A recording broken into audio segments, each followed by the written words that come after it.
Welcome back to another tutorial video. In this video, we're gonna cover some of the ways that you can organize and debug your robot program environment a little bit easier. So first, folder.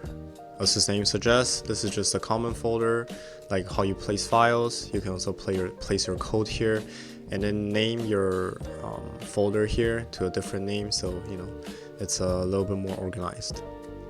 And then next, for some debugging purposes, you can use Popup and comment, and these two are a little bit different. So Popup, it will actually pop up a message for you to clear.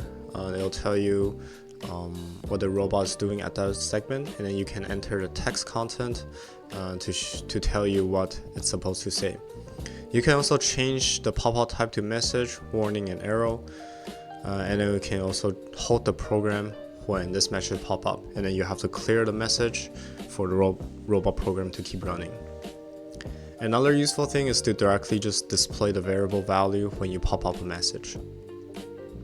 And finally, comment just allows you to put some comments in your coding, so when you're reading the code, you can look at the comment and figure out what it's doing at that point.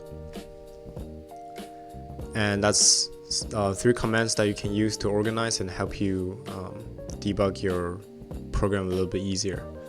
Thank you for watching.